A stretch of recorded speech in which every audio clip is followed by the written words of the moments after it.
Hi മക്കളെ, ബഹാവുദ്ദീൻ സാറാണേ. നമുക്ക് ഇന്നത്തെ വീഡിയോ ഡിസ്കസ് ചെയ്യാൻ വേണ്ടി പോകുന്നത് എക്സാമിനേഷന് ചോദിക്കാൻ ചാൻസ് ഉള്ള ഒരു തിയറി ചോദ്യമാണ്. ഏതാണെന്നല്ലേ? അതായത് difference between fixed capital and fluctuating capital. അതായത് നമുക്ക് എല്ലാവർക്കും അറിയാം, ക്യാപിറ്റൽ അക്കൗണ്ട് പ്രിപ്പയർ ചെയ്യാൻ രണ്ട് മെത്തേഡുകളുണ്ട് അല്ലേ? അതായത് ഫേമിലെ പാർട്ട്നേഴ്സിന്റെ ക്യാപിറ്റൽ അക്കൗണ്ട് പ്രിപ്പയർ ചെയ്യാൻ രണ്ട് മെത്തേഡ് ഉണ്ട്. ഓക്കെ, സോ അതിൽ ഒന്നാമത്തെ മെത്തേഡ് നമ്മൾ വിളിക്കുന്ന പേരാണ് മക്കളെ ഫിക്സ്ഡ് മെത്തേഡ് എന്ന് വിളിക്കും. രണ്ടാമത്തെ മെത്തേഡിനെ വിളിക്കുന്ന പേരാണ് ഫ്ലക്ച്വേറ്റിംഗ് മെത്തേഡ്. ഏത് മെത്തേഡാണ്?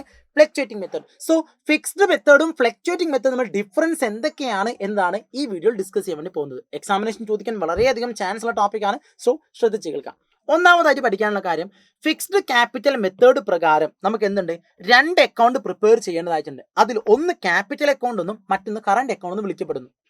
അതായത് ഫിക്സ്ഡ് മെത്തേഡ് പ്രകാരം രണ്ട് അക്കൗണ്ട് പ്രിപ്പയർ ചെയ്യാനുണ്ട്. അതിൽ ഒന്നാമത്തെ അക്കൗണ്ട് മക്കളെ, ഒന്നാമത്താണെന്ത്?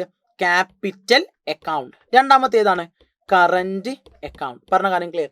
എന്നാൽ ഫ്ലക്ച്വേറ്റിംഗ് മെത്തേഡ് പ്രകാരം ഒരൊറ്റ അക്കൗണ്ട് ക്രിയേറ്റ് ചെയ്യാനുള്ളൂ. അതാണെന്ത്? Capital account. പറഞ്ഞ കാര്യം ക്ലിയർ അല്ലേ?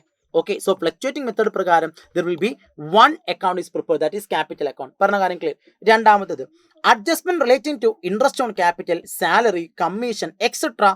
are made in the current account. അതായത് ഫിക്സ്ഡ് ക്യാപിറ്റൽ മെത്തേഡ് പ്രകാരം interest on capital, salary, commission തുടങ്ങിയിട്ടുള്ള കാര്യങ്ങളൊക്കെ നമ്മൾ റെക്കോർഡ് ചെയ്യൽ പാർട്ട്നേഴ്സിന്റെ കറന്റ് അക്കൗണ്ടിലേക്കാണ് റെക്കോർഡ് ചെയ്യുക. പറഞ്ഞ കാര്യം ക്ലിയർ അല്ലേ?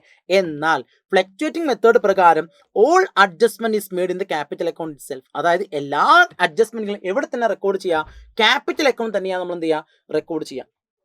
മൂന്നാമത്തത് the balance of fixed capital account does not change. അതായത് ഫിക്സ്ഡ് മെത്തേഡ് പ്രകാരം ക്യാപിറ്റൽ അക്കൗണ്ട് എന്ത് ചെയ്യില്ല? ചേഞ്ച് ചെയ്യില്ല, ഒരു മാറ്റവും ഉണ്ടാവത്തില്ല, അത് ഫിക്സ്ഡ് ആയിരിക്കും. പറഞ്ഞ കാര്യം ക്ലിയർ അല്ലേ? എന്നാൽ ഫ്ലക്ച്വേറ്റിംഗ് മെത്തേഡ് പ്രകാരം പേര് തന്നെ ഫ്ലക്ച്വേറ്റിംഗ് എന്നാ, ചേഞ്ച് ചെയ്യപ്പെടുന്നത് എന്നുള്ളതാണ് അർത്ഥം. പറഞ്ഞ കാര്യം ക്ലിയർ അല്ലേ? സോ ഫ്ലക്ച്വേറ്റിംഗ് ക്യാപിറ്റൽ മെത്തേഡ് പ്രകാരം കീപ്സ് ഓൺ ചേഞ്ച്, അത് മാറ്റങ്ങൾ വന്നുകൊണ്ടേയിരിക്കും. പറഞ്ഞ കാര്യം ക്ലിയർ അല്ലേ? Last and finally fixed capital account always shows credit balance.